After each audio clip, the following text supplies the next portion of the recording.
Good morning students. आज अपन पढ़ने जा रहे हैं एमएससी फाइनल जोलॉजी का paper first biology of chordates के अंतर्गत डेवलपमेंटल बायोलॉजी सब यूनिट के अंतर्गत introduction of extra embryonic membranes in chordates. Chordates में पाई जाने वाली अतिरिक्त भ्रूणीय झिल्लियों का परिचय कि वो क्या होती हैं। सबसे पहले अपन देखते हैं कि आखिर ये एक्स्ट्रा एम्ब्रियोनिक मेम्ब्रेन हैं क्या। तो अगर अपन डेवलपमेंट एम्ब्रियोलॉजिकल डेवलपमेंट देखते हैं कोर्डेट एनिमल्स का, तो जब एम्ब्रियो का निर्माण हो रहा होता है जाइगोट के बाद जैसे ही डिवीजन शुरू होते हैं और फिर उसमें जो आउटर ब्लास्टोडर्म बन जाती है, तो उससे कुछ एम्ब्रियो के बाहर की तरफ ऐसी स्ट्रक्चर बनती हैं जो कि एम्ब्रियो के बनने में तो उनका कोई पार्टिसिपेशन नहीं होता है, उसका कोई पार्ट, एम्ब्रियो का कोई पार्ट ऐसा नहीं बनाती हैं कि आगे चलकर एडल्ट में उनका कोई हिस्सा हो, लेकिन उस एम्ब्रियो के डेवलपमेंट के लिए उसके चारों तरफ कुछ मेम्ब्रेनस स्ट्रक्चर्स पाई जाती हैं जो कि एम्ब्रियो के डेवलपमेंट को पॉसिबल करती हैं। यदि ये स्ट्रक्चर एम्ब्रियो के बाहर की तरफ नहीं पाई जाएंगी तो एम्ब्रियो का डेवलपमेंट ही नहीं होगा। इसलिए इन्हें एक्स्ट्रा एम्ब्रियोनिक मेम्ब्रेन्स कहते हैं, क्योंकि ये एम्ब्रियो के अलावा पार्ट होता है एम्ब्रियोलॉजिकल डेवलपमेंट के दौरान पाया जाने वाला कोर्डेट एनिमल्स का। और दूसरी बात ये कि जिनमें भी ये एक्स्ट्रा एम्ब्रियोनिक मेम्ब्रेन्स पाई जाती हैं एम्ब्रियोलॉजिकल डेवलपमेंट के दौरान, वो जो एनिमल्स होते हैं उनको अपन ने, उन कोर्डेट एनिमल्स को एक अलग ग्रुप में अपन ने रखा है जिसको कहते हैं अपन एमनियोटा ग्रुप। एमनियोटा और एनएमनियोटा दो ग्रुप में एक्स्ट्रा एम्ब्रियोनिक मेम्ब्रेन्स की प्रेजेंस के आधार पे अपन कोर्डेट्स को डिवाइड करते हैं। और ये एमनियोटा ग्रुप जो है इसमें अपने आते हैं रेप्टाइल्स, एविस और मेमेलिया। इन्हें अपन एमनियोटा ग्रुप के अंतर्गत इन जो भी अपनी क्लासेज हैं इनको अपन रखते हैं। अब अगर अपन देखें तो एक्स्ट्रा एम्ब्रियोनिक मेम्ब्रेन्स जो चिक है, एविज में completely developed extra embryonic membranes पाई जाती हैं। और मेनली ये एक्स्ट्रा एम्ब्रियोनिक मेम्ब्रेन्स 4 तरह की होती हैं। और ये एमनियोटा जो वर्ड है ये एमनियोन से बना है, और एमनियोन एक एक्स्ट्रा एम्ब्रियोनिक मेम्ब्रेन है। टोटल 4 एक्स्ट्रा एम्ब्रियोनिक मेम्ब्रेन्स पाई जाती हैं। इन्हें फीटल मेम्ब्रेन्स भी कहते हैं, जो होती हैं योग से एलेंटोइस, एमनियोन, कोरियोन या फिर इसको सीरोसा भी कहते हैं। कोरियोन का ही दूसरा नाम सीरोसा है। तो इस एमनियोन से ये एमनियोटा ग्रुप नाम आया है।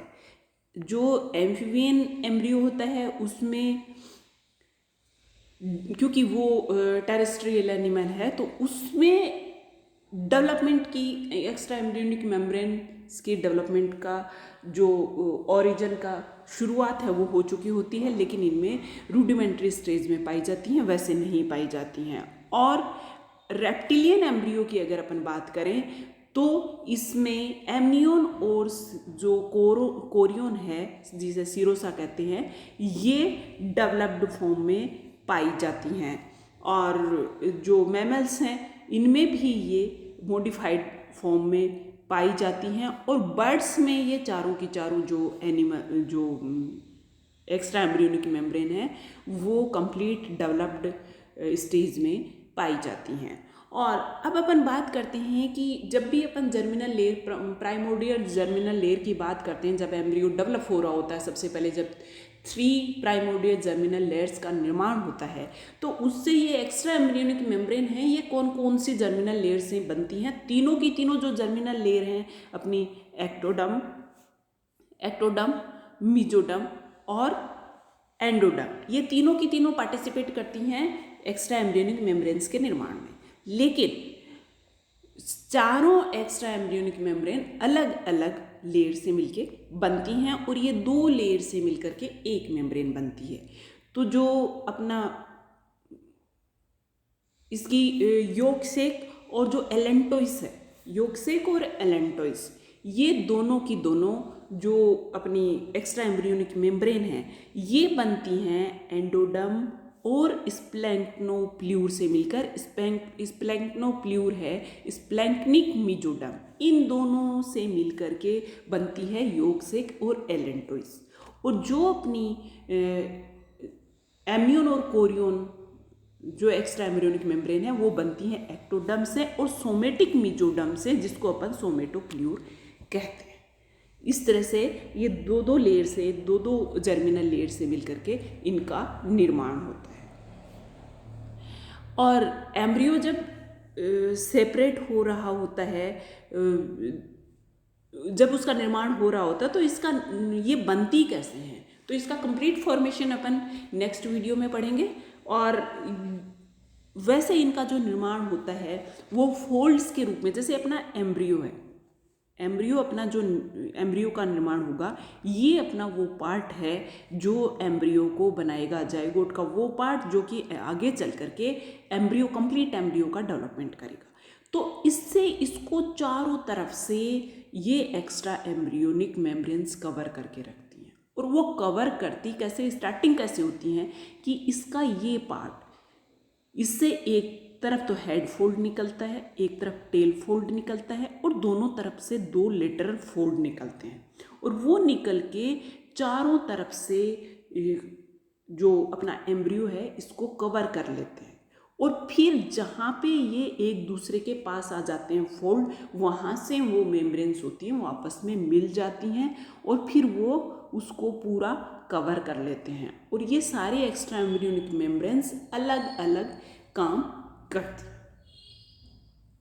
और एक्स्ट्रा एम्ब्रियोनिक मेम्ब्रेन्स को अगर अपन एक डायग्रामेटिक रूप से देखें तो ये इस तरह से अपन को दिखाई देती हैं, जिसमें ये अपना जो एम्ब्रियो है ये अपना एम्ब्रियो है और इस एम्ब्रियो से जो एम्नियोन है ये इसके चारों तरफ पाई जाती है, इसको कवर करके रखती है। एम्ब्रियो के चारों तरफ जो कवर करके रखती है वो जो मेम्ब्रेन है वो अपनी है एम्नियोन। और ये एम्नियोन और एम्ब्रियो के बीच में एक फ्लूइड भरा हुआ होता है जिसे अपन एम्नियोटिक फ्लूइड कहते हैं और इस कैविटी को एम्नियोटिक कैविटी कहते हैं। और ये जो फ्लूइड है ये एम्ब्रियो को प्रोटेक्ट करता है, उसको किसी तरह के जर्क, प्रेशर या फिर शॉक, इन सब से बचाता है। जो भी मदर की मैटरनल टिश्यू में लगता है या आउटर एनवायरनमेंट से किसी भी तरह का कोई भी जर्क या शॉक लगता है तो इससे ये इसको बचा के रखता है एम्नियोटिक फ्लूइड। और फिर जो सबसे बाहर की तरफ मेम्ब्रेन पाई जाती है वो होती है अपनी कोरियो, जिसको कि अपन सीरोसा भी कहते हैं। और इनके बीच में ही जो अपनी योक सेक है वो पाई जाती है, जो कि योक को चारों तरफ से कवर करके रखती है, वो होती है अपनी योक सेक। और ये योक जो होता है वो न्यूट्रिटिव मटेरियल होता है और वो डेवलपमेंट के दौरान जब एम्ब्रियो डेवलप हो रहा है शुरू में, जब तक कि प्लेसेंटा कंप्लीट फॉर्म नहीं होती है तब तक ये न्यूट्रिशन देने का, एम्ब्रियो डेवलप होते हुए एम्ब्रियो को न्यूट्रिशन देने का कार्य करती है योक। और योक सेक इसको कवर करके रखती है जिससे कि एम्ब्रियो के साथ इसका कनेक्शन होता है योक का और वो न्यूट्रिशन का काम करती है। और फिर अपनी बची लास्ट मेम्ब्रेन एलेंटोइक मेम्ब्रेन। और एलेंटोइस जो है इसका सबसे लास्ट में एम्ब्रियो में डेवलपमेंट होता है और ये एम्ब्रियोनिक टिश्यू से ही इसका निर्माण होता है। और ये जो अपनी एक्स्ट्रा एम्ब्रियोनिक सिलोम है उसके अंदर, क्योंकि जो कोरियोन और बाकी जो स्पेस एम्नियोन के बीच में बच जाता है उससे अपन कहते हैं एक्स्ट्रा एम्ब्रियोनिक सिलोम, और इसके अंदर ही ये एलेंटोइस फैली हुई होती है। और एलेंटोइस जो ये अपनी एलेंटोइस मेम्ब्रेन है ये बाहर की तरफ फैल करके कोरियोन के साथ, सबसे बाहर की तरफ कोरियोन है उसके साथ ये कनेक्शन बना लेती है, इससे जुड़ जाती है और यहाँ से माइक्रोविलाई मैटरनल टिश्यू में पेनिट्रेट कर जाते हैं और यहाँ से प्लेसेंटा का निर्माण होता है मेनली कोडेट्स में। जो हायर कैटेगरी के कोडेट्स हैं उनमें एलेंटोकोरियोनिक जो प्लेसेंटा है वो पाया जाता है, जो एलेंटोइस और कोरियन दोनों मेम्ब्रेन से मिलकर के बना होता है। और जो लोअर कैटेगरी के जो लोअर कोडेट्स हैं, मैमल्स हैं, उनमें पाया जाता है जो योग से, क्योंकि योग से जो प्लेसेंटा है वो मैमल्स में पाया जाता है, जो विविपेरस मैमल्स होते हैं। और उनमें भी जो लोअर कैटेगरी के मैमल्स हैं उनमें पाया जाता है जो प्लेसेंटा, वो प्लेसेंटा होता है अपना योगसेक और कोरियन वाले हिस्से में बनता है, इसलिए उसको योगसेक प्लेसेंटा भी कहते हैं। लेकिन हायर कैटेगरी के मैमल्स जो अपने यूथीरिया जो मैमल्स होते हैं उनमें एलेंटोकोरियोनिक प्लेसेंटा पाया जाता है, जो कि इन दोनों से मेम्ब्रेन से मिलके बना हुआ होता है। इस तरह से ये एक्स्ट्रा एम्ब्रियोनिक मेम्ब्रेन्स जो हैं इनकी स्ट्रक्चर पाई जाती है। अब सबसे पहले अपन चारों का सिर्फ इंट्रोडक्शन देखते हैं, फिर इनका फॉर्मेशन अपन देखेंगे नेक्स्ट क्लास में। तो सबसे पहले जो मेम्ब्रेन है वो होती है कोरियन मेम्ब्रेन, जो कि सबसे बाहर की तरफ एम्ब्रियो को कवर करके रखती है और ये प्रोटेक्शन का काम करती है, प्रोटेक्ट करती है। और बाहर से इसमें बाहर की तरफ एक्टोडर्म पाई जाती है और अंदर की तरफ वाली लेयर मेसोडर्म होती है, क्योंकि जो कोरियन है इसका निर्माण होता है स्प्लैंक्निक मेसोडर्म और सोमेटिक मेसोडर्म, और जिसको सोमेटोप्ल्यूर कहते हैं, और एक्टोडर्म, इन दोनों से मिलके बनी हुई होती है।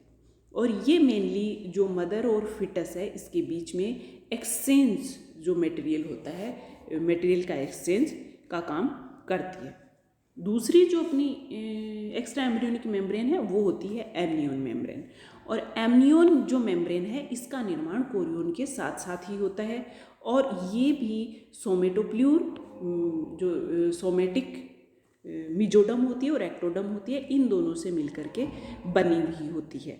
और ये जो एमनियन है ये एम्ब्रियो को चारों तरफ से कवर करके रखती है, और इसके बीच में पाई जाने वाली जो एम्ब्रियो और एमनियन के बीच में पाई जाने वाली कैविटी को अपन एमनियोटिक कैविटी कहते हैं। और एमनियोटिक कैविटी में एमनियोटिक फ्लूइड पाया जाता है, जो कि एक क्लियर वाटरी फ्लूइड होता है, जो एम्ब्रियो और मेम्ब्रेन दोनों के द्वारा इसका सीक्रेशन किया जाता है। और ये जो एमनियोटिक फ्लूइड है मेनली इसका काम होता है, ये एम्ब्रियो को सूखने से बचाता है, ये कुशन का काम करता है एम्ब्रियो के लिए। जो बम्प्स या प्रेशर जो मैटरनल ऑर्गन से इसको लगते हैं एम्ब्रियो को, उसको प्रोटेक्ट करने का काम करता है। ये टेम्परेचर और जो प्रेशर है उसको मेंटेन करके रखने का काम भी करता है, क्योंकि इसके अंदर फ्लो होता रहता है, जो फ्लूइड है वो फ्लो होता रहता है और वो इसके टेम्परेचर और प्रेशर को मेंटेन करके रखता है। ये बैक्टीरियल जो इन्फेक्शन है उनसे भी प्रिवेंट करता है, ये इसकी बेसिक नेचर होती है मेनली।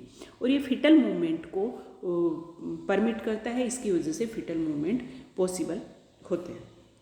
इसके बाद अपन देखते हैं थर्ड मेम्ब्रेन, एलेंटोइस मेम्ब्रेन।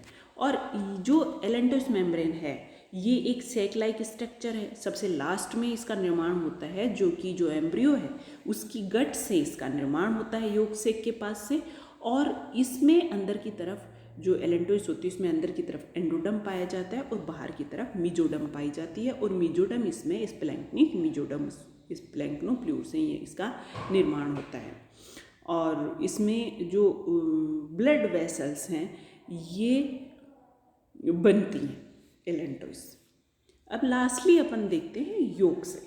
जो योगसेक प्लस एक्स्ट्रा एम्ब्रियोनिक मेम्ब्रेन है ये भी एक सेक लाइक स्ट्रक्चर है, जो कि योग को कंप्लीटली कवर करके रखती है। और जो फ्लूइड है इसके अंदर पाया जाने वाला, वो इसकी जो संरचना है इसमें इसकी वॉल होती है, उसमें अंदर की तरफ एंडोडर्म पाई जाती है और बाहर की तरफ मेसोडर्म पाई जाती है, स्प्लैंक्निक मेसोडर्म। और योगसेक जो होता है ये ह्यूमन बीइंग में नॉन फंक्शनल होती है। और योगसेक जो है ये ब्लड वेसल के फॉर्मेशन में 6th वीक तक काम करती है। दूसरा ये जो एम्ब्रियो है उसको न्यूट्रिशन देने का काम भी योगसेक के द्वारा किया जाता है। इस तरह से ये 4 मेम्ब्रेन्स एक्स्ट्रा एम्ब्रियोनिक मेम्ब्रेन्स के रूप में कोडेट्स के एमनियोटा ग्रुप में पाई जाती है। आज का ये टॉपिक अपना यहीं ख़त्म होता है।